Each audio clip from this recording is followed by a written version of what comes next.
Hello everyone. Welcome to another video. My name is Jerry. I'm hailing you from the Antari shipyard, and today we're going to be taking a look at the card previews we got for These Are The Voyages, which is an upcoming faction pack for Star Trek Attack Wing. I know just last week I had dropped a What We Know video about the faction pack, and we were blessed by the Attack Wing gods with a early access look at the cards. So huge shout out and thanks to Steven Vandeventer for making that happen and showing us the cards. Now, I just want to do a couple of housekeeping things here before we move forward. I'm going to straight up and apologize. I feel a little under the weather, so I don't mean to sound hoarse or cough. If I do, I want to apologize in advance for that.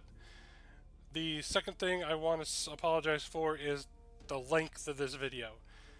It's going to be a longer video. I've been trying to make shorter videos, but the sheer amount of cards that are coming in this pack kind of warrants a longer form video. So I'm going to try my best to keep the analysis of each card brief, and I will include timestamps in the video. Hopefully I remember to do that below so you can kind of jump forward to a card that interests you. But yeah, there are 115 cards in this pack. He did not reveal all of them, so we're not going through all of them, but he did reveal a good number of them. So how I'm going to do this is we're going to go through one by one based off of the card number, and then we are going to read it, look at it, and discuss it a little bit, and then we'll move on to the next one. At the end of the video, we're going to take a look at the cardboard tokens, the cardboard, the pushouts, as that gives us some information as to what's in this pack too. Along with, we're going to take a look at the mission and the mission cards that are coming in this, because he did show those off as well. Another thing we're going to do at the very end, we're going to do a little bit of light speculation, because that's one of my things I like to do. So again, that'll be at the end, so if you don't want to have this pack spoiled for you any further, then you can stop after the last review. Okay, so let's get started. So first thing I'm going to show off here is the spreadsheet that I've put together based off of the review of the cards that we got. So we kind of have an idea of what the card count and the card numbers are. And we're going to definitely come back to this at the end when we start doing our speculation to kind of fill in the blanks. But you can pause the video here to see what cards have already been revealed. With that, we're going to go ahead, we're going to get started. And I'm going to switch to the card view, and I will switch my camera. Okay. So the first card we've got is card number 1 in the pack, and I do apologize about the quality here. Steven didn't reveal this card technically on Monday. However, this card was already spoiled via the WizKids listing for the pre-order. So, card number 1 in the pack. We've got the Enterprise NX-01, Federation NX class, 2330. It is a weapon and 3 crew slots, coming in at 12 points. That is pretty big for the discount. It's got the standard Federation action bar.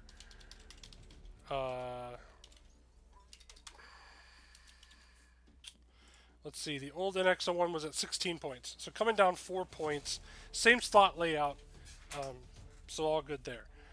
The ability reads, you may equip the Federation prototype construction card, ignoring its restrictions, and even if this ship has a different construction card equipped. So this Enterprise NX-01 can already equip 2 construction cards versus just the general 1. This ship may still perform any actions listed on the Federation captain and or each Federation crew upgrade equipped to this ship, despite the presence of any aux power tokens beside it. Now, that's a good homage to the original NX-01 that they had released way back when. I will say that this pack is meant to be a love letter to Attack Wing, celebrating their 10-year anniversary. So it's nice for them to revisit these older ships and kind of re-update, redo their abilities, and kind of bring it up to today's game with the wording and stuff. So card number 2 is going to be just a generic NX. It was not revealed, so we'll be skipping on over to card number 3, which is the Columbia NX-02. It's finally happening. We finally have it in the game. It is a Federation NX class, 2330, 2 weapon slots, 2 crew slots, 11 points, so 1 point cheaper than the NX-01. After using the Enhanced Hull Plating Construction card, so there's a new card right there, remove 1 Aux Power token from besides this ship. Declare target step. You may attack a target with a Photonic Torpedoes weapon upgrade at +1 attack die, ignoring any firing arcs. If you do, you must discard that upgrade.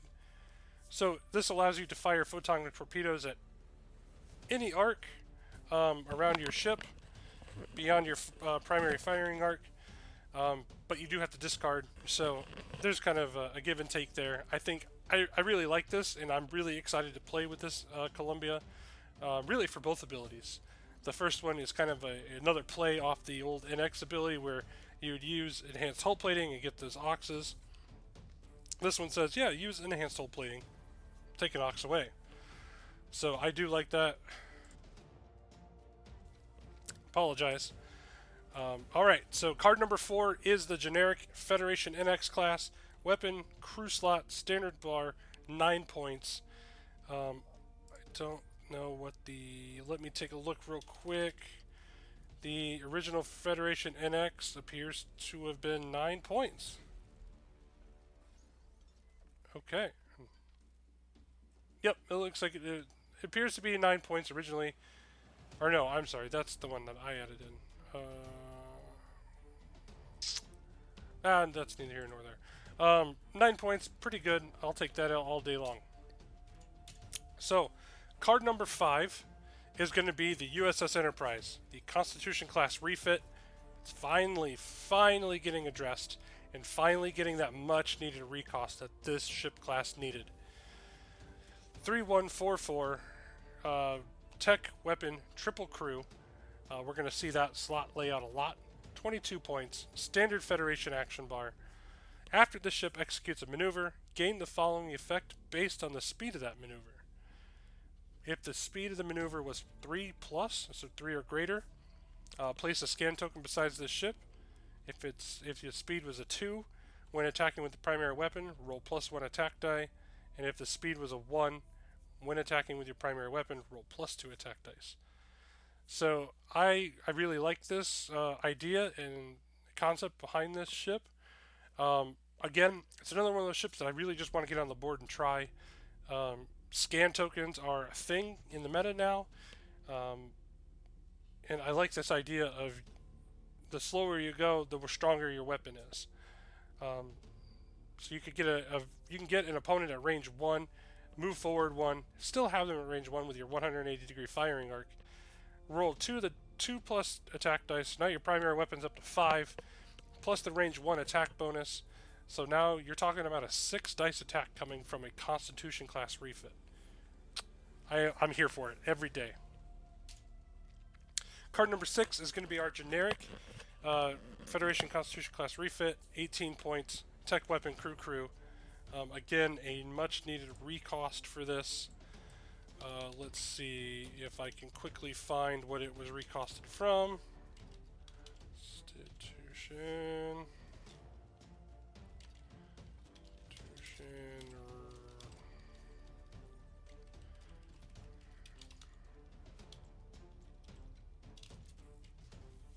Okay.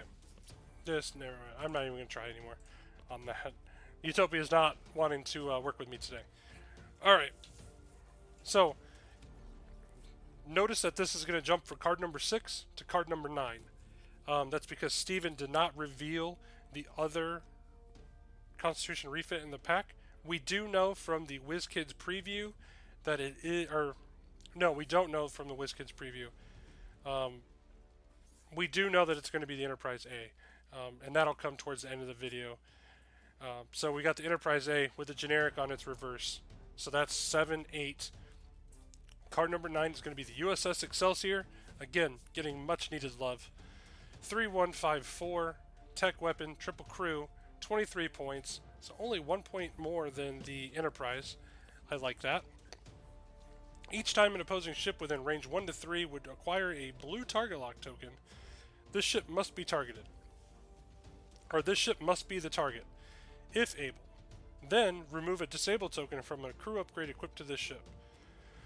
So the Excelsior is running interference here, where it definitely reminds me of that scene in Star Trek 6 where the Excelsior comes in and Chang switches his target to the Excelsior. And then, of course, removing a disable token from a crew because of that target lock is really cool. I like that idea. The U.S.S. Enterprise D. Oh, okay. So, again, switching from, we're going from card 9 to card 13. So card 10 is going to be our generic Excelsior, which is on the back of this. Steven did reveal that. It is the same Excelsior that we get in Alliance, same slot layout, same recost. So I didn't feel the need to put it in here. I do have it on the spreadsheet just for clarity's sake. And then, of course, card 11 is going to be the Enterprise B, which we know from the WizKids preview is coming in this pack. And then on its reverse side is another Excelsior class, which will be card 12. So card 13 in this pack is going to be the U.S.S. Enterprise D, Galaxy class, 4154, tech weapon, triple crew, 26 points, declare target step. You may attack a target with this ship's primary weapon at -1 attack dice outside of your forward firing arc at range 1 to 2. So again, playing homage to that original Enterprise D that came in the 2013 starter set that allowed you to fire at 360 range 1 to 2 with 3 attack dice. Updated wording here. I really like this, and I kind of enjoy that. There is some rumblings that this is more like an errata to the older card. So the older Enterprise D would technically have this same wording now. This would override the old one. But that's more. We're waiting on to get more clarification on that, I believe. So card 14 is going to be our generic Galaxy class. Again, this is the same Galaxy class that we got in To Boldly Go with the Venture, the generic. It's got recosted down to 22. I included it this time because I just want to give props to the design team for the card art that they put on these cards. I know that the image quality isn't that great, and I promise that the cards will look better once they are in your hands, but just the images that they use for the stills is great throughout this whole pack. For example, this one is the Enterprise D from Generations. I believe that's the Amargosa star when they're approaching the observatory, or they're in orbit of Viridian 3. Either way, I just think the art choices were something that needed to have a little bit of comment on and some props given. So, 15 and 16, again, are going to be another Galaxy class. It was not spoiled. I will save that to the end, and we'll talk more about that when we get into the cardboard tokens. So, card 17, U.S.S. Enterprise NCC 1701E, Sovereign class, 5155, tech, 2 weapons, 2 crews, 29 points. Check for power restraint step. If you executed a green maneuver, place an evade token besides this ship, and when defending this round, roll +1 defense dice. Planning phase. You may flip this card over to its other side. Ladies and gentlemen, the flip cards are back, and this is one of the best uses I have seen for these cards, and this Enterprise E will get play. I 100% guarantee that. This side is defensive. If you think about the Lursa B'Etor flip card, where the one side was defensive, the other side was offensive, well, card 18 is the Enterprise E, and this is going to be your offensive side. So, when attacking with a torpedo weapon upgrade, place an aux power token besides this ship. You do not need a target lock to perform that attack. In phase, you may flip this card over to its other side. So, it is an Enterprise E that we already have in the game. But again, the wording is updated to meet the current state of the game. I really like that. This is probably the best version of the Enterprise E that we've got in the game now. And notice that one of them's in the planning phase, and the other is in the end phase when you flip. So that's an interesting little tidbit there too. But I'm very excited for this card. It's going to be a Sovereign that's going to get a lot of play. So we go from 18 to 21. So we know that 19 and 20 are going to be another Sovereign class ship. That'll give us a grand total of 11 named ships and 9 generic ships for a grand total of 20 ships coming in the pack, or 20 ship cards coming in the packs, I should say. So definitely by far the largest pack we've ever gotten. And again, towards the end of the video, we'll be able to figure out which Sovereign that is. So we get to the first captain that was revealed. That's going to be... Actually, this wasn't revealed on Facebook. This was revealed in the Fremont Reformation Discord server, which I will put a link to in the description below. It's the server that we're all on. It's probably the largest attack wing server that's on Discord. So please consider joining the server and joining in our conversations over there. We talk a lot about Trek. We're doing a lot of work to keep the game going. We do events every now and again via Tabletop Simulator. Everything's free. No pressure to join anything. So we get our Discord only reveal here with Captain Jonathan Archer. So add 1 crew to the ship's upgrade bar. Action. Perform the action listed on the up to 2 Federation crew upgrades equipped to this ship as free actions. Place a disabled token on each of these upgrades. He's got a captain skill of 5, which does seem pretty low. But I will say that depends on which Jonathan Archer we are getting. If it's early season 1, Jonathan Archer, definitely skill 5. But if you get into like season 4 Jonathan Archer, he's going to be a little bit higher than that. Elite talent slot, cost of 3. I'm pretty sure this is season 1, given what T'Pol's wearing. Nope, that's not season 1 garb. That's season 3 or so.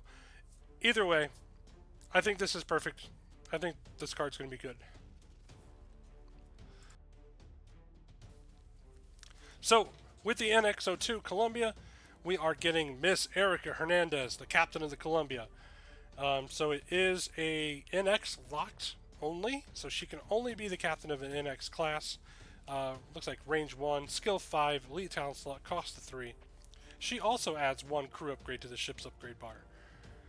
So, friendly NX class ships within range may use the effect of a crew upgrade equipped to this ship as though they are equipped to their ship instead. If they do, place 1 additional time token on that upgrade. Interesting ability. There is a typo in there, which is kind of sad to see, but interesting ability. I'm really looking forward to seeing how that's going to get played.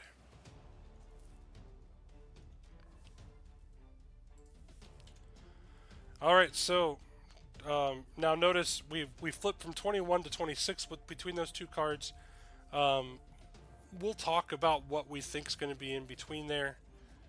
But now we jump to 27, which is going to be James T. Kirk, the captain.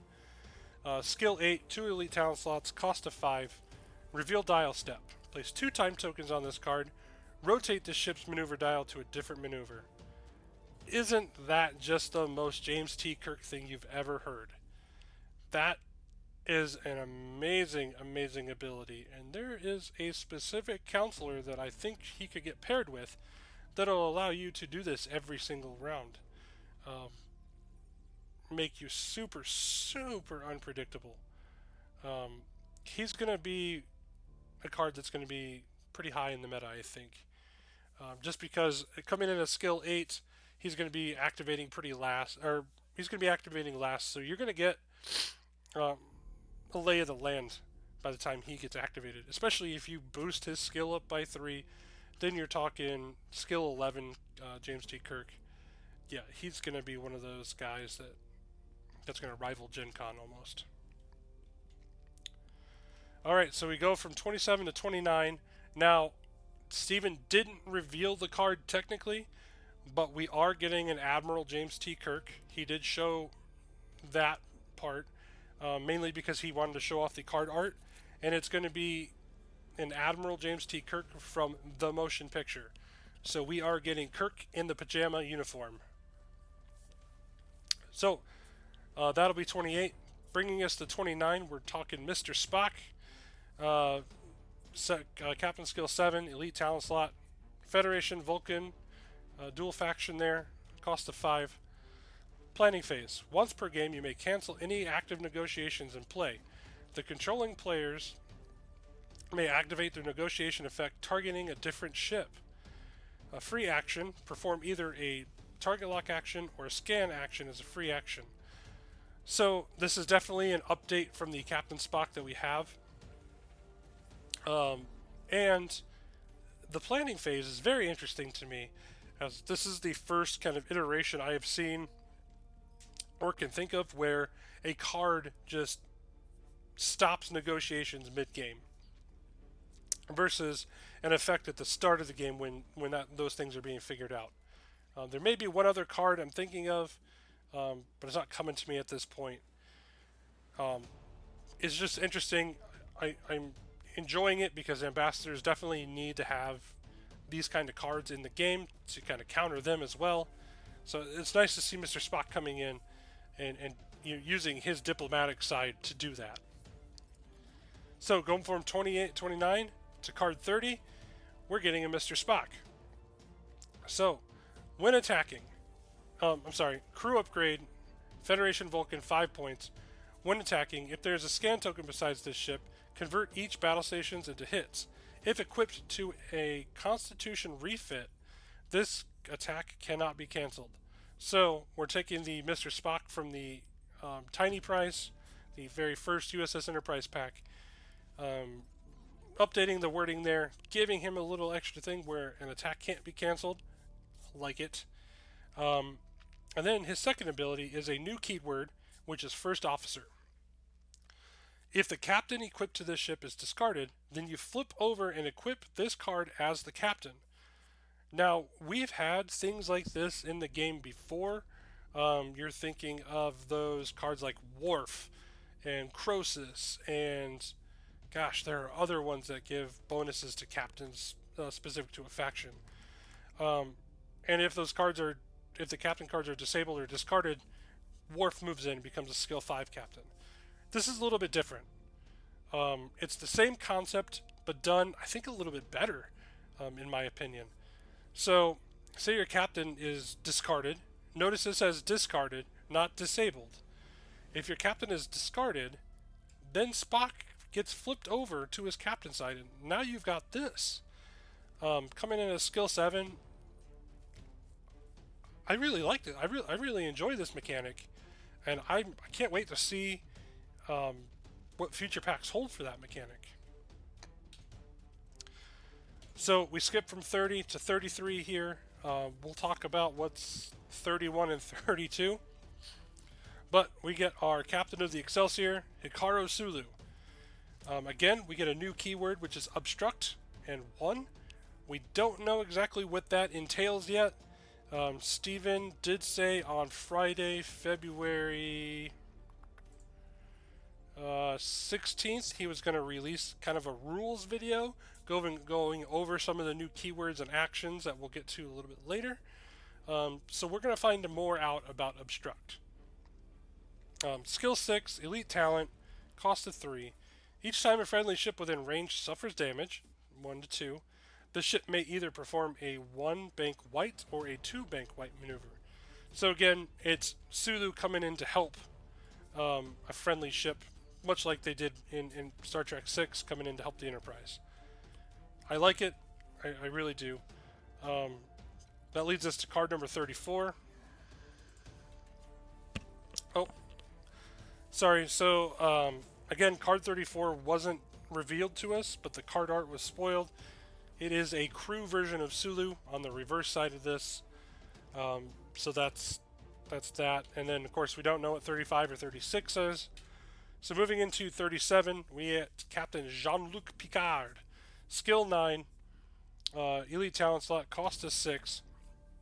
Each time an opposing effect would discard, steal, or place any time tokens or disable tokens on a crew upgrade equipped to this ship, you may have a weapon upgrade equipped to this ship become the target instead. Interesting. So you get to save a crew, but you have to discard, or you target one of your crew. So you save one of your crew, and you lose a weapon, pretty much. Interesting concept. I like it. Free action. If this card is equipped to a Federation ship, place either a battle station or an evade token besides this ship. Again, I think Steven said it in his reveal video. That second ability is paying homage to the Picard from the 2013 starter set. So we go from 37 to 39. Again, not knowing what 38 is. But we get William T. Riker, Captain. Planning phase, place 3 time tokens on this card and place a, again, new keyword, and this is the new symbol for that keyword. Place a night shift token on up to 2 crew upgrades equipped to this ship. Continuous effect. Crew upgrades with the night shift token on them gain the following ability. Night shift. Spend a night shift token on this card to perform its action as a free action. Interesting thing that Riker is putting tokens on things that are associated to his ship. That's a continuous effect. Again, another great use of that mechanic, kind of expanding its usage in the game. I really am a big fan of that. So we got another big jump here. We're going from 39 to 44. Not really sure what's in the middle there. Except for one card, I will say that Steven, again, didn't spoil the card. He did show the card art. And we are getting a Captain Geordi LaForge from Season 1 of Star Trek Next Generation. So we're going to get him in the captain's chair, much like the Funko Pop that just recently came out, that is now adorned on my bookshelf in front of me. So we got a crew version here, a cost of 2, so pretty cheap. Geordi LaForge, action, perform a green maneuver on this ship's maneuver dial. Perfect. He was the navigator of the Enterprise. It's his first position, and this ability makes perfect sense. I even like that it's an action. It's one of those cards that allows you to just do something extra to try and get out of dodge or get into better position. So we're taking another jump here. We're going from 44 to 47. And we get our first Enterprise era crew, Charles Tucker III. He is restricted to ships that have a hull value of 3 or less only, coming in at a cost of 3. After this ship executes a maneuver, disable this card. Remove an aux power token from beside the ship. If you do, you may perform an additional maneuver with a speed of 1 on your maneuver dial. Again, he's the Warp 5 mechanic. The Warp 5 engine mechanic, I should say. So it makes sense that he would give you a little oomph by getting rid of that aux power token. And he's a disable. I enjoy that. Not bad at all. So, card number 48, we're getting a crew version of Jay Hayes, which we did not have in the game before. We did have him as a captain version, but now we're getting this updated version, which I like this version much better than that captain. So, already, we're getting an increase to captain skill of the captain equipped to the ship by 1. So, perfect. Already good. Action. Discard this card and target an opposing ship within range. Discard a crew upgrade equipped to the target ship. Range 1 to 2, cost of 3.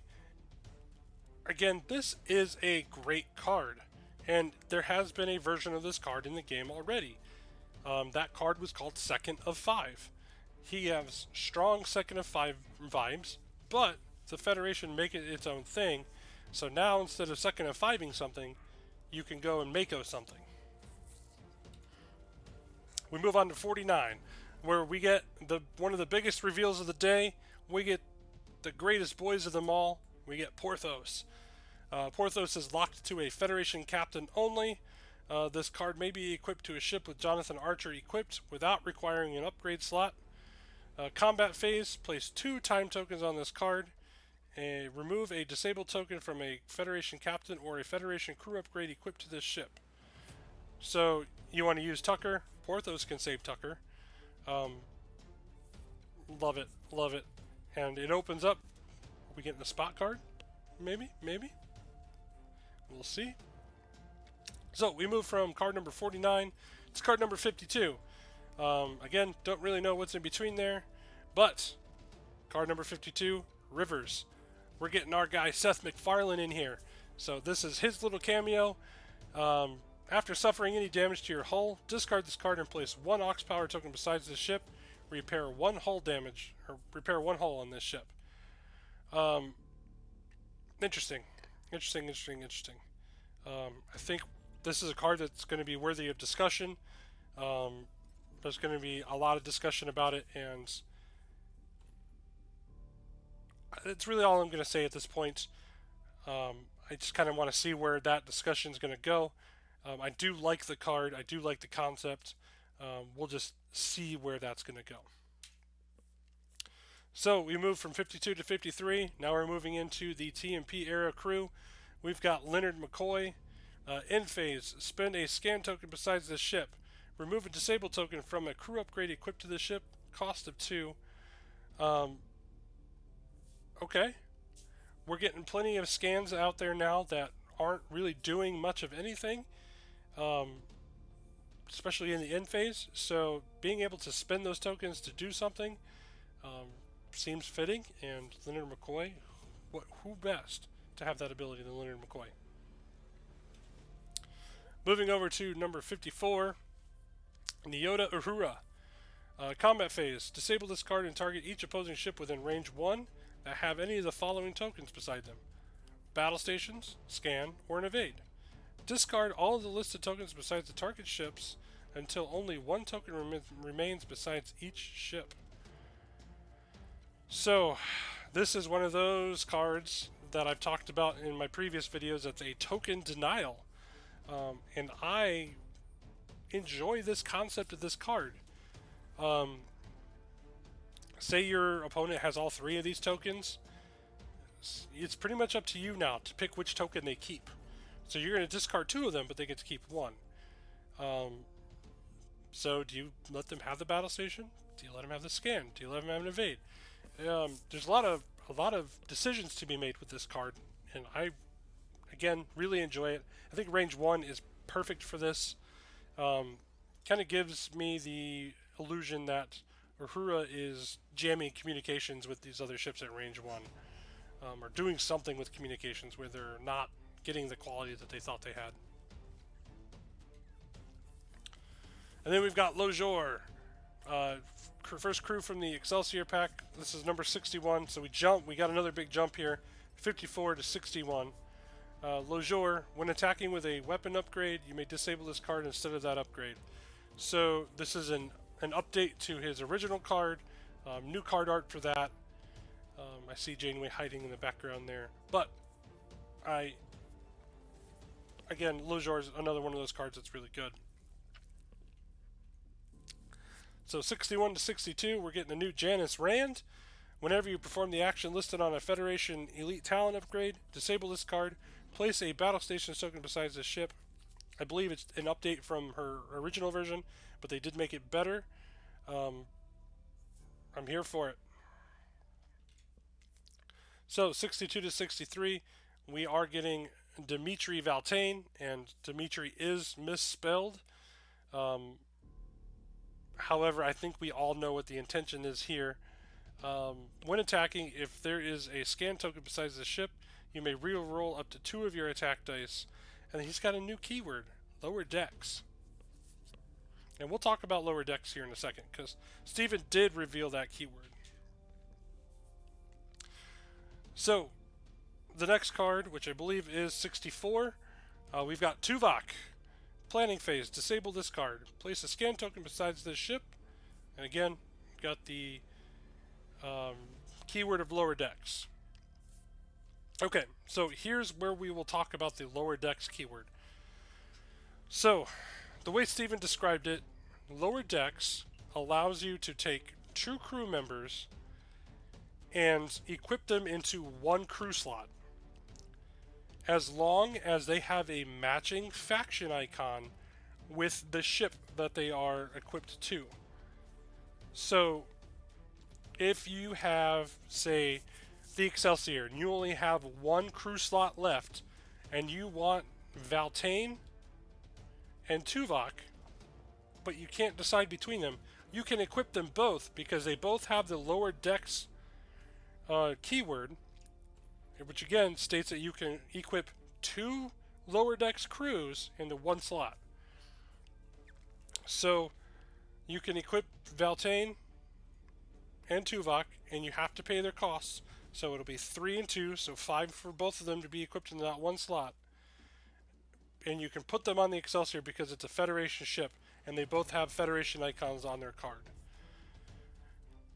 That is a very, very cool ability, and I'm looking forward to seeing the future for that. Some people may have an issue saying, hey, isn't this only going to apply to Federation? Because we don't know any other lower deckers. Just you wait. It seems to be that this is a bit of foreshadowing, in my opinion, because we just got an episode in Lower Decks of Vulcan lower deckers, Romulan lower deckers, Klingon lower deckers, Ferengi lower deckers. We've got a whole gambit going on. So now we jump from 64 to 68. We got Katherine Pulaski. Planning phase. Discard this card. Remove all disabled or tie-in tokens from the captain equipped to the ship. Excuse me. Let me rephrase that. And or. So you can remove disabled and time tokens from your captain on the ship. Free action. Disable data or a tech upgrade equipped to the ship, and remove a time token from up to 2 Federation crew upgrades equipped to the ship. And of course, she's locked to a Federation captain only. So cost of 3. So this is Katherine Pulaski's first appearance in the game, and again, I think her card, I think the ability is well thought out, and again, I can't wait to get my hands on it. Also, the fact that she disables specifically data, hilarious. So we move from 68 to 70. Don't know what 69 is. And again, we got another first timer here, Sean Hawk from First Contact. After an opposing ship within range executes a maneuver, place 2 time tokens on this card. Range 1 to 3. You may rotate your maneuver dial to the maneuver of the same speed as the opposing ship. Cost of 2. Again, he was the navigator of the Enterprise E before he became all assimilated. I think the ability fits. Another one of those abilities that I need to try before I can make too many judgments on it. So we go from 70 to 71, and again, getting another first timer. Another one that I correctly predicted from my what we know and speculation portion. So we're getting Padraig Daniels, Federation ship only. This ship can maintain 2 blue target lock tokens. Whenever you acquire a target lock token, you may acquire a target lock on an additional opposing ship if able. Cost of 3. Very, very interesting card. I really like this. It reminds me of another card that we had in the game, but this is more Federation themed. Pair this with the Metaphasic, the card that allows you to target a cloaked ship. That's you acquiring a target lock. So now you can grab a target lock on another ship that maybe not cloaked, that's also an enemy. So there's some good synergy going on there. So we move from 71 to 73. Now we're getting into TNG lower decks. Again, first appearance, Sam Lavelle. Action, disable this card, perform a red maneuver on the ship's maneuver dial. He's got that lower decks keyword, so keep that in mind. Again, another one of these cards that just allows you to do something to get out of the way. This game is trying to focus on recovering from your piloting mistakes or getting you better position or getting you out of a jam. And that is not necessarily a bad thing. So we go from 73 to 74. We got Taurik. In phase, disable this card and spin a scan token besides this ship. Repair one shield on this ship. And if there is any Aux power tokens besides the ship, you may repair one hull on the ship instead. Again, like it, it's a cheap card that allows you to repair something at the end to kind of help prolong that life. And again, you got that lower decks keyword there. Federation Vulcan, dual faction. Probably another card that I'm going to be experimenting with. So going to 74, 75, we got Sito Jaxa. Again, locked to a Federation captain. Federation Bajoran, dual faction. Activation phase, disable this card. The captain equipped to the ship cannot be affected by opposing cards this game round. So she is taking on those security duties and roles, protecting the captain. At any time, disable this card. Swap a battle station, evade, or scan token besides this ship with one of the other listed tokens. So, say you have a scan token, you can disable her at any time, any part of the step, to place a battle station or an evade token. And of course, she's got the lower decks keyword. So, 75 to 76, we're getting a true Alyssa Ogawa, not the Mirror Universe version. We are getting Miss Ogawa. In phase, place 2 time tokens on this card. Remove a disabled token from a crew upgrade with the lower decks keyword, and then place 2 time tokens on that upgrade. Lower decks. Interesting. So she's going to save, I think like Sam Lavelle was a disable, so she can make him a time token versus a disable. I like that she's intercepting those disabled tokens. Again, another good concept. I can't wait to dive into that even deeper to come up with possible combos for that. Moving from 76, missing 77, going up to 78, we're getting a Laren, another version of Laren. This one is a Federation Bajoran dual faction, cost of 4. Combat phase, disable this card, spend a battle station token besides this ship, and target an opposing ship within range 1 to 3. The target ship can only attack the initiative order with its printed captain skill number on the captain equipped to it. A ship without a captain equipped to it is treated as having a printed captain skill of 1 and cannot cancel attacks from this ship this game round. Alright, I'm not going to lie to you. There's a lot to unpack here, but this is a card that's going to be good for the game. This card is something that has been needed for a very long time, and I applaud the developers for realizing that there was a problem going on with the captain skill race in the meta. So we've had a lot of interesting battles with Laren's Bird of Prey, where it fires first, no matter what your captain skill is. Laren's your counter to that. You've got Gen Con out there who's replacing captain skill with the highest captain skill on the board and then increasing it even further. Laren is the counter to that. That Gen Con all of a sudden goes from a skill 12 captain back down to his printed cost or printed skill, which is a skill 6. Laren is going to become one of those cards that's going to be a staple. She is a disable, but we're well worth the price. Disable, spend a battle station, easy enough to get. She's going to be one of those cards that's going to be a staple in these fleets. So, we don't know the next 10 cards in the pack. So we move from 78 to 88, where we get Explore Strange New Worlds. Now again, this is not a card that Steven revealed to us. It was revealed through the WizKids preview, so I included it here. So Explore Strange New Worlds. It is Federation Captain locked only. Action, place 2 time tokens on this card and place a mission token on this card for each non-minefield obstacle within range 1 to 2. When attacking or defending, if this ship is within range of a non-minefield obstacle, spend a mission token on this card and add a battle station, cost of 2. So very interesting for those who are playing with a lot of obstacles on the board, something you're going to want to think about taking. So we move from 88 to card number... Oh, I'm sorry. I should explain. So the WizKids preview, and I did reach out and I did get official word on this. The WizKids preview had images from before the cards were really finalized. So 88 was the number. This card has actually been bumped up to 87. So this is 87. This is truly 88, which is To Boldly Go, which we knew we were going to get, but we couldn't see the wording. So Steven revealed it. We got the full wording here. Again, locked to a Federation captain. Unique, cost of 3. Prepare, gather, card step. Place a number of mission tokens on this card equal to the number of other unique cards equipped to the ship. Each time you would remove an Aux power token from beside the ship, spend a mission token on this card and place a battle station, scan, or an evade token beside the ship. So remove an Aux, get an action. I like it.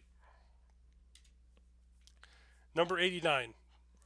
And again, the design, these elite talents, these cards, they're awesome. I love the namings. Fly her apart then. Sulu's famous line from Star Trek 6. Locked to a Federation captain, locked to an Excelsior class. Whenever you would place an Aux power token beside the ship, this ship may suffer 1 damage instead. It's an interesting ability, and I can see a scenario where you might actually want to do that. You take the damage, and then you can use one of the cards in this pack to repair that damage. And that could be easier than getting rid of that Aux power token, actually. We have to sit down and think about that a little bit more. But the second ability on this is action. Perform a 4-bank, 5 forward, or another 4-bank left or right maneuver. Now those are red, so you're going to get that Aux. So that second ability can activate that first ability. Again, those 4 banks are very, very hard to find in this game. And the Excelsiors have a 180 firing arc, so that 4-bank could come in handy. So, legacy of the name. He did reveal this. This is card number 90. No update to this card in terms of wording from the animated series. He did say in the reveal video that the animated series has become hard to find. Reprints are probably unlikely at this point. So they wanted to include this card in this pack. It seemed fitting. They changed the artwork to update for the theme of the pack. And again, I think it works. Now, we know that this is going to be number 91. This was kind of the teaser that Steven put up in the Facebook group as we were all anticipating his review or his reveals. So we know just out of elimination there that this is going to be the last elite talent. It won't be installed until Tuesday. So not exactly sure what the text reads. I can only assume it's going to be great. So we move from 91 to 92, which is going to be our first weapon coming from the Enterprise era. 1 per ship phase cannons locked to an NX class only. When attacking with your primary weapon, you may perform a second attack with your primary weapon, cost to 2. Interesting. I will take it. Like it. There's ways to boost that primary weapon attack with the NX class.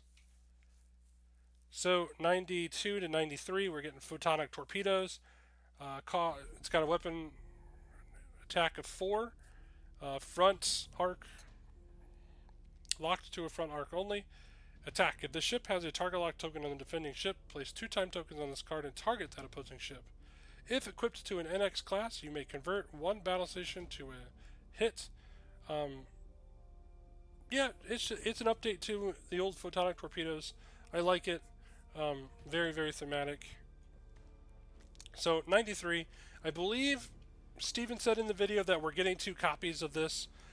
So I believe that would be number 94. 95 is going to be Mark 6 Photon Torpedoes. Again, it's an attack of 4, range 2 to 3, front arc only. Attack. If the ship has a blue target lock token on the defending ship, disable this card and target that opposing ship. Notice it did not say spend that target lock. Modified defense dice step. Convert 1 battle station or 1 evade into 1 blank. Deal damage step. If the defending ship is hit, you may acquire a target lock on the defending ship.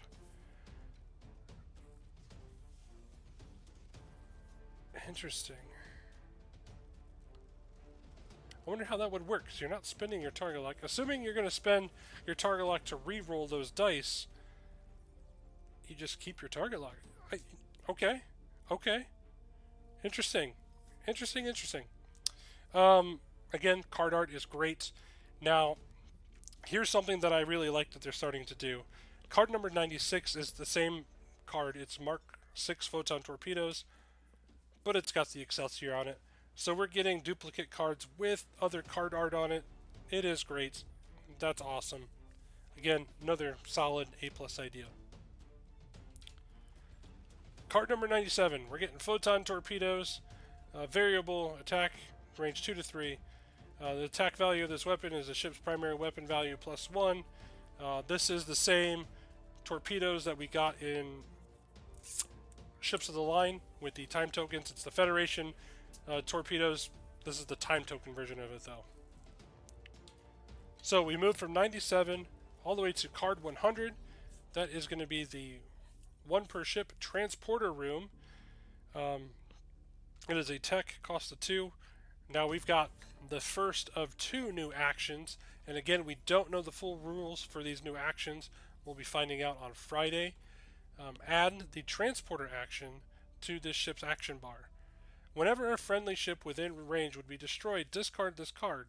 Deploy a crew upgrade equipped to the target ship to this ship, ignoring the ship's restrictions. So this is an emergency beam out card. And I'm looking forward to learning what the transport action is going to do. So moving over to card 102, we're getting enhanced tractor emitters, 1 per ship. And again, this is the second new action that we're getting added to the action bar. This is add the tractor action to the ship's action bar. After the ship performs the tractor action, disable this card. Place either an evade or an aux power token besides the target ship. It is a tech, cost of 2.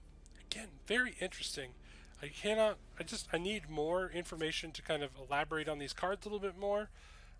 So I am definitely excited for Friday to hear what these new actions are going to be able to do for us.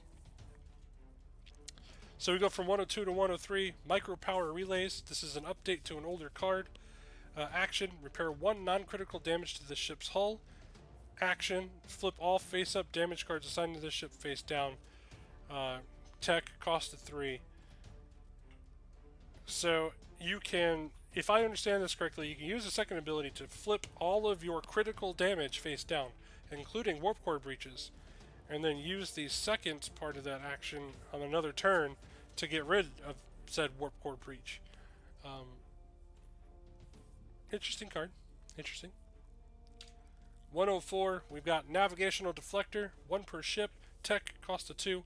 Whenever the ship would suffer damage from an obstacle, including minefield obstacles, disable this card.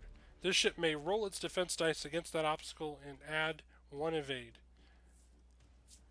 Awesome. It is a cloaked mine card that it's an anti-cloaked mine card that helps Federation out a lot. Again, I really like it, and we know that 105 is also going to be a navigational deflector. But again, like the torpedoes, we're getting different card art for the duplicates that are in this pack, and I really like that. So card 106, we've got our beverage, people. Tea, Earl Grey, hot. So it does cost +1 SP for non-Federation ships. This upgrade may be equipped to a ship without requiring an upgrade slot. Whenever a battle station token will be placed besides this ship, place 1 time token on this card.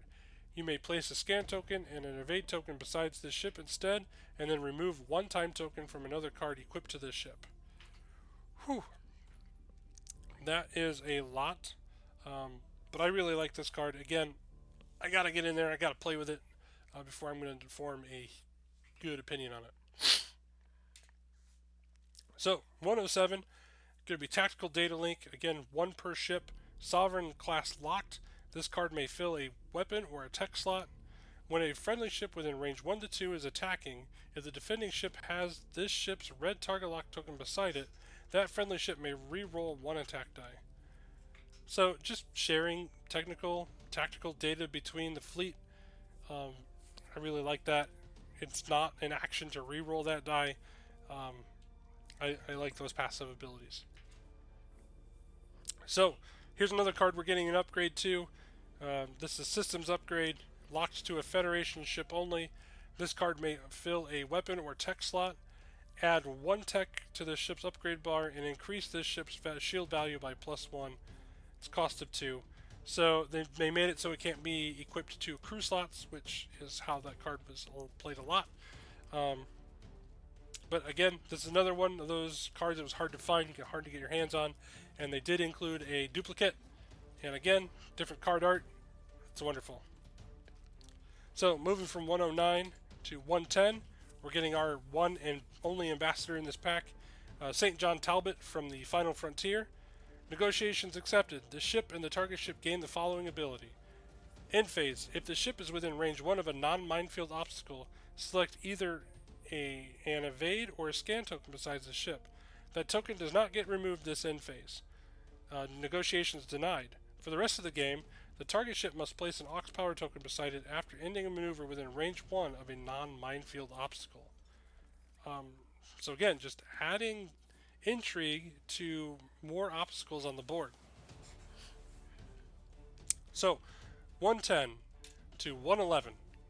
We're getting into the Starship Construction cards now, and now we've got an update to an older card and a change.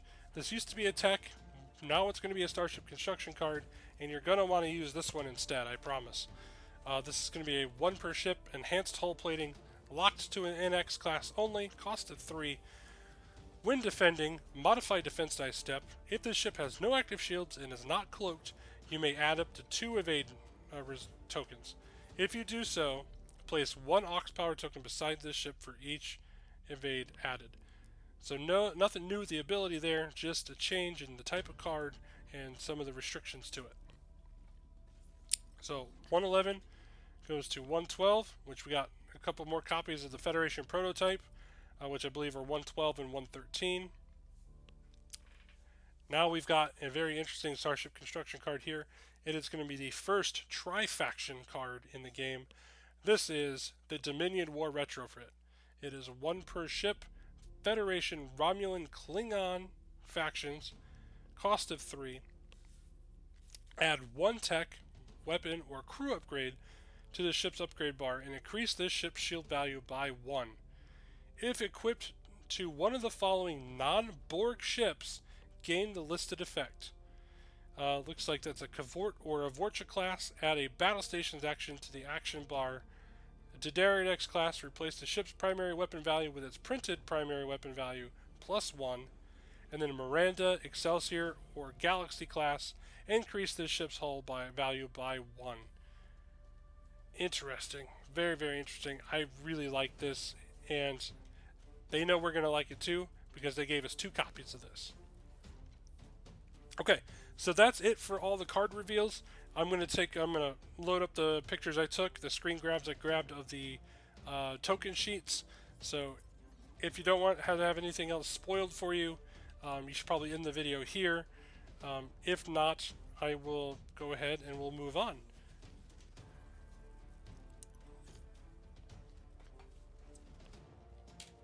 Alright, so here are the token sheets. So I took screen grabs of these because this gives us a good idea of the ships that are coming. So we know we've got the Columbia, the NX-01. Right here is the U.S.S. Atlas. Now you may be thinking, man, that's a weird ship. I've never heard of that one before. So this is a Sovereign class. This is a Beta Cannon Sovereign class. And this is Morgan Bateson's Sovereign. So it seems like we are finally getting Morgan Bateson in the game too.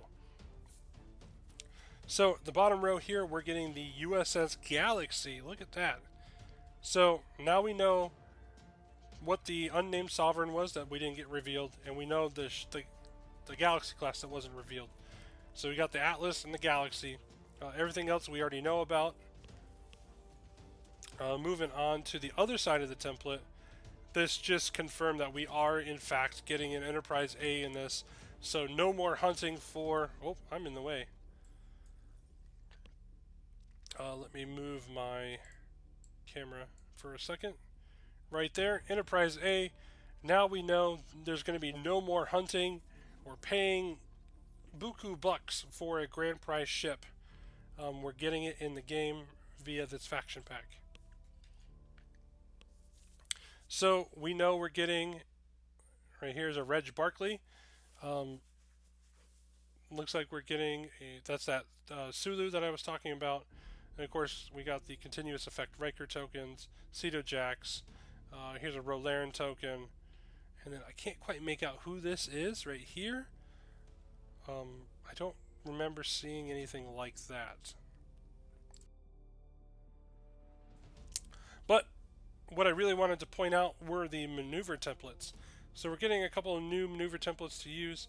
Not new to the game, but new. This one was I forget what they called it. This one is now going to be called an impulse roll. It used to be the evade or evasive maneuvers. I forget what this one was called, but so we're getting cards that are going to be referencing those.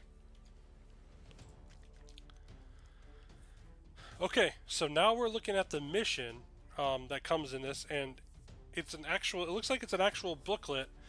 So they're upgrading them from the mission cards to the mission booklet because I'll be completely honest with you guys. These mission cards, they're cool, and I like the idea, but man, they are tiny and they are hard to read. I like the idea of a mission booklet. So the mission that's coming in this is called the Q Conflict. Again, you may be thinking, man, what is the Q Conflict? Well, it is a comic book series that came out in 2019. I actually got to read it, and it's a very, very interesting concept, and I'm very, very excited to see how they implemented it. In the comic book, just spoilers if you haven't read it, basically the Q are at war with other omnipotent beings, and we'll find out who those are here in a second. But then they pull, so there's supernovas happening all over the place, and Picard is able to confront them. Q explains what's going on, and then Q's convinced to let the humans be their champions, so each being pulls in a ship from the past. So you end up getting Voyager, Defiant, the Enterprise E, the original Enterprise all together, and then from there they kind of draft their perfect crews. So you get some weird, interesting crew mixed in too. So not all the original crews are with their original ships.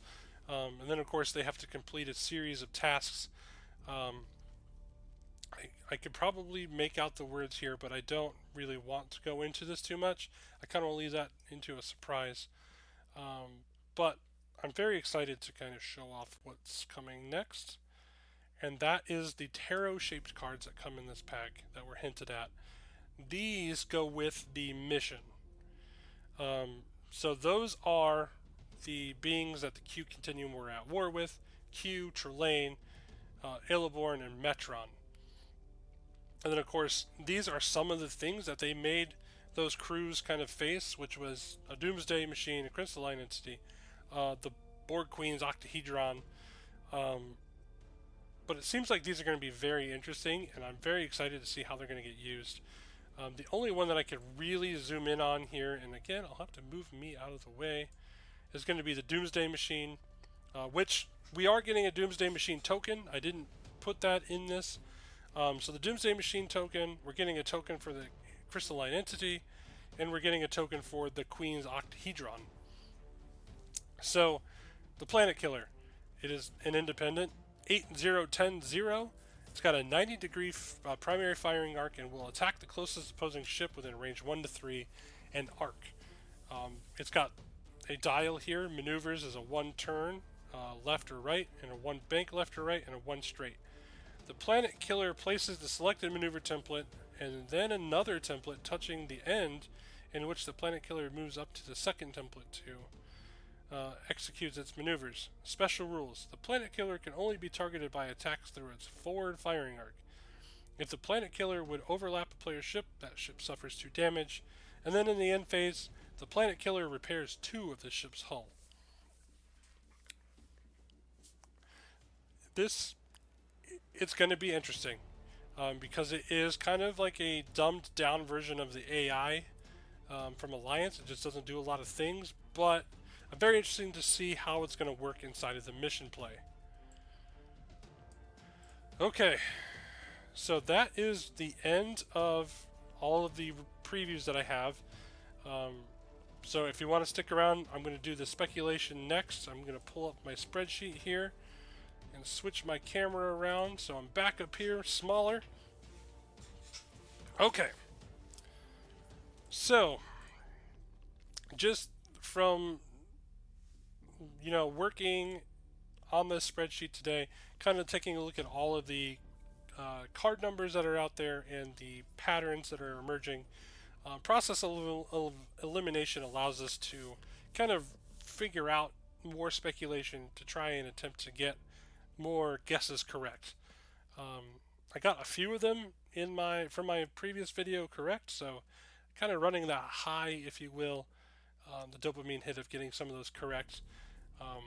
And now I did go ahead and mark some in green that were hinted at during the videos. Nothing confirmed, but they were hinted at.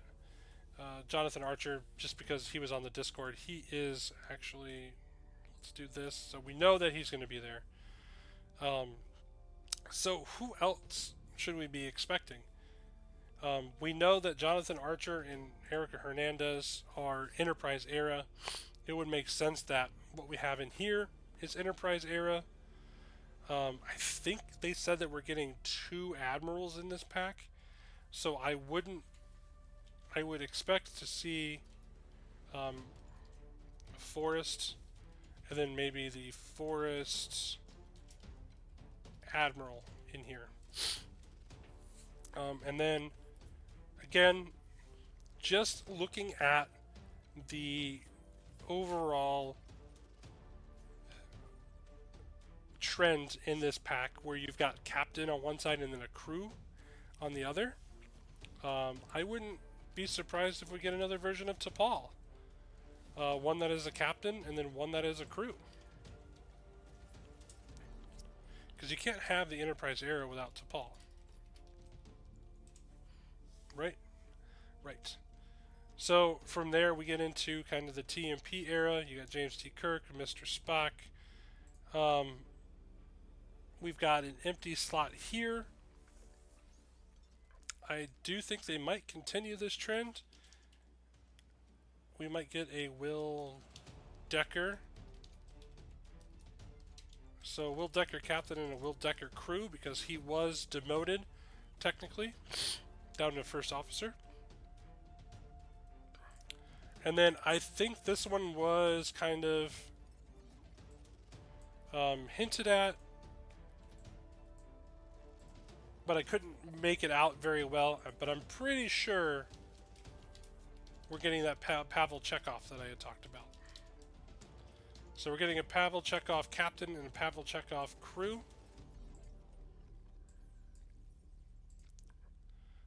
Which will lead off with the TNG side of things now. This one gets a little bit harder, though, because there's a space between Jean-Luc Picard and William T. Riker. This could be a theory of Edward Jellicoe coming in here.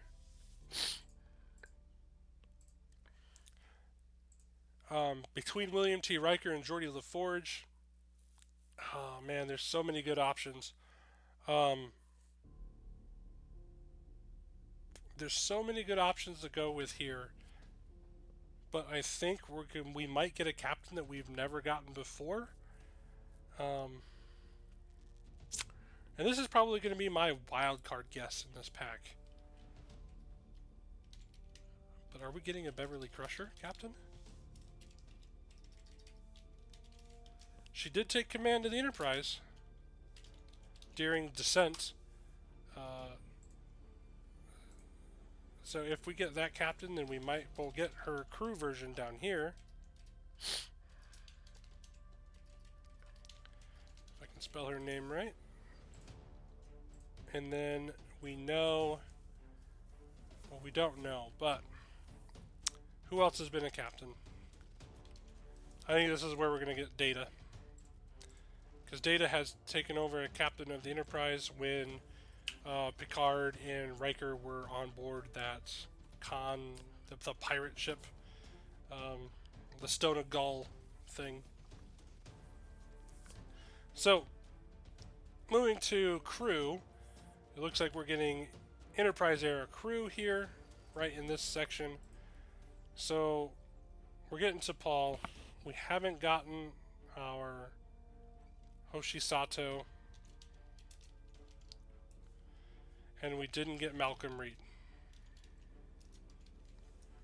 Now, that's interesting because we got a clear delineation here where it moves into TMP crew. So this is possibly wrong. We could be, you know,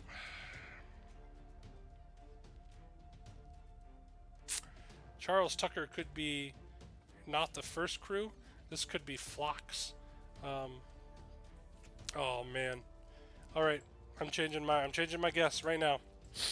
I think this is going to be Captain Data. And Data, oh, I really wish it would just be Beverly Crusher. I'm going to kick myself tomorrow if when we get this PAX next week, that's what's actually the case. I'm going to say this is Travis Mayweather and Phlox. The card numbers really don't matter. Just I'm trying to guess, you know, what's coming. So we go from Enterprise era to the motion picture era, which notice I said motion picture. So I do believe we're getting an Ilia in there. So we've got Kirk, we've got Spock, we've got Sulu, we've got Chekhov accounted for. We know we got Uhura, we know we got McCoy. So who else can fit that bill? Ilia. Another one? Savick. And Valeris.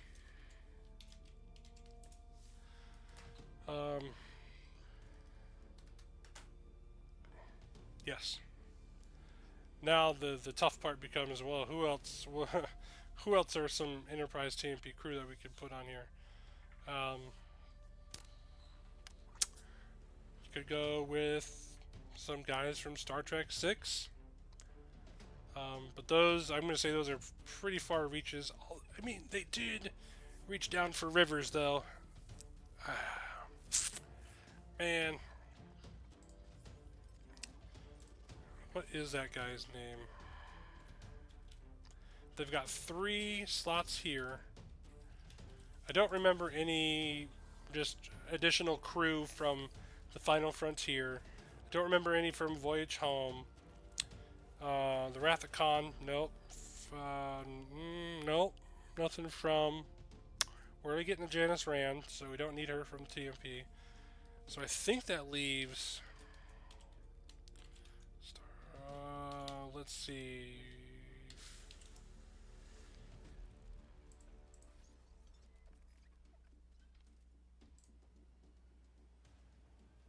Ah, okay. So here's going to be a wild card. I almost guarantee it. Let me see if I can get him in here. Of course not.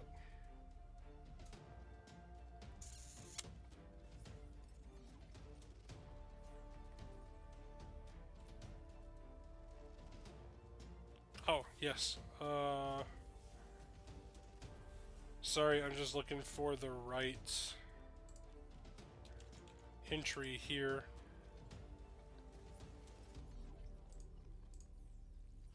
But he was the crewman on the Enterprise.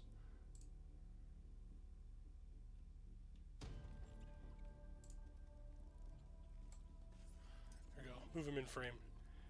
Dax. He's the guy with the feet that couldn't fit the boots. So he is definitely a wild card. Then the other... There's 2 more. trying to figure out their names.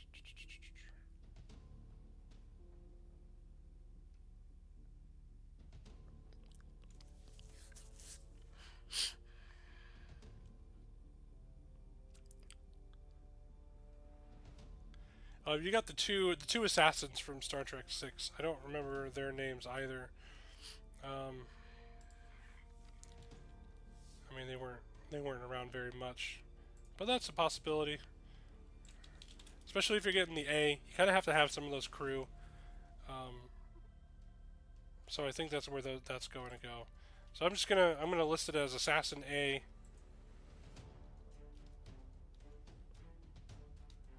Assassin A and Assassin B from Star Trek 6.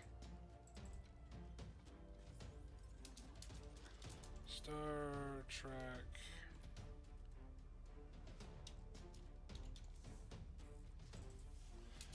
Dun, dun, dun, dun. All right. And then we get into the Excelsior crew, but there's not really that many of them. I think Steven might have shown them all, actually. So where does that take us? Well, we've got the other Enterprise B, so we're talking Demora Sulu.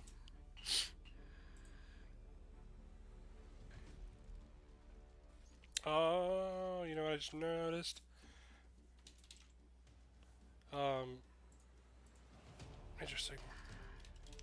I forgot about Mr. Montgomery Scott, but we'll put him up here. So we know we're going to get Demora Sulu. We're going to get Montgomery Scott. Let's see if there were any other named. Oh, did I forget about him? I did. Okay. So here's what I'm going to do. I just convinced myself that Will Decker is not in this pack. If he is, it's going to be a one-off. So if that's the case, then I think we're probably going to get... Okay. So here's what I'm going to do. Will Decker, Pavel Chekhov, Sulu. Why did I just do that?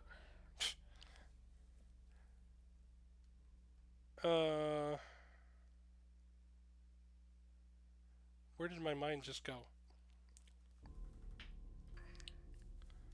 Well, we know we got to have John Harriman somewhere. So we got to make room for that captain. I still think that Will Decker is going to be made just the president of the TMP crew. So I still think that's going to be a thing.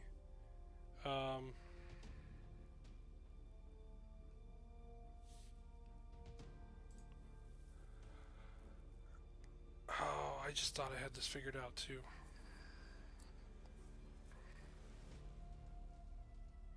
So it could be that we're getting another version of Styles to kind of fill out the Excelsior captain roster.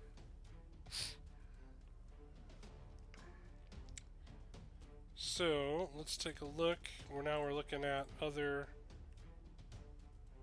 crew from the Enterprise A, or from the Enterprise B, I should say. Yeah, there's no other named characters in Alpha Canon, so we'd have to go to Beta Canon to find that. So let's see.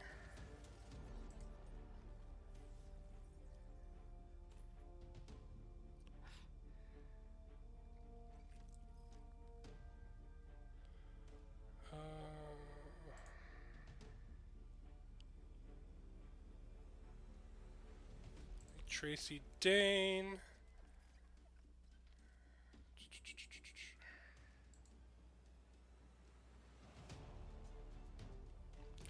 I mean, you could really have Pavel Chekhov over here as well, but I'm pretty sure he's a captain. I'm pretty sure I saw a Captain Tombstone for him.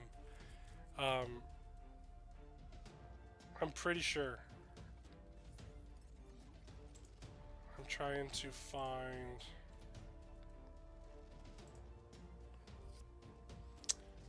You can go. I don't know. Looks like her name was Voight. I don't like that.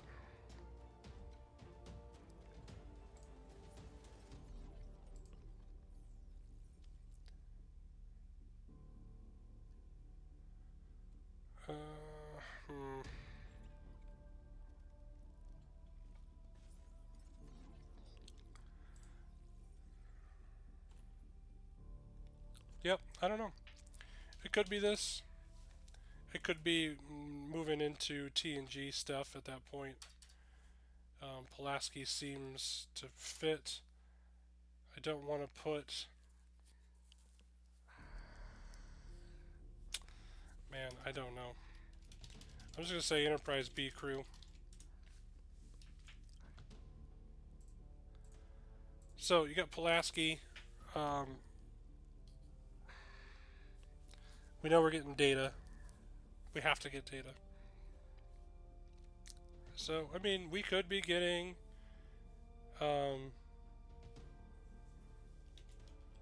Spot? Highly doubt it, but we could get Spot there. You got Sean Hawk, Daniels. So those are movie guys. And I want to see... There's one movie person that I'm thinking of. I just don't remember their name from Insurrection. Let's see.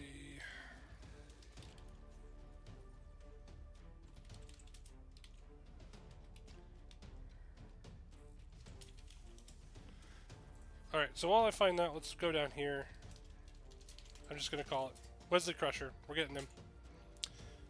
So if we're getting Wesley Crusher, we're obviously getting other bridge officers. So at some point, we're going to get another version of Worf.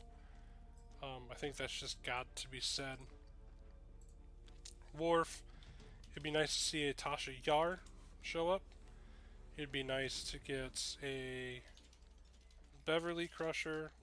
I really wish it was the captain. Deanna Troi.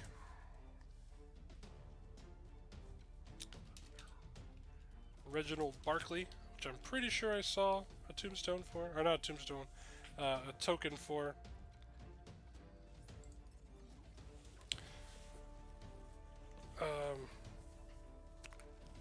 So at this point, oh man, you know,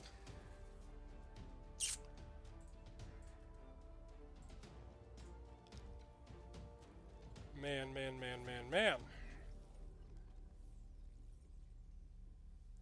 I might have to count my crew, because we are missing Bateson. So.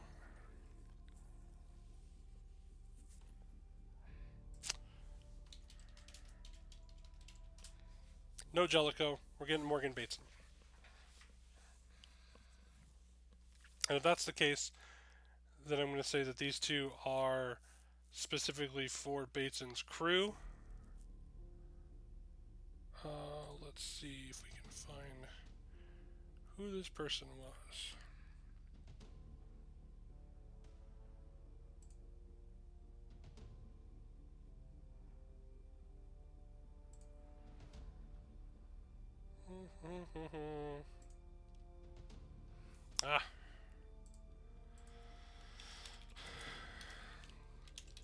So she is the Trill flight controller from the Enterprise E during Insurrection. So she might get a card. Not sure. Let me pull up the U.S.S. Atlas. See if there's any crew, notable crew on there.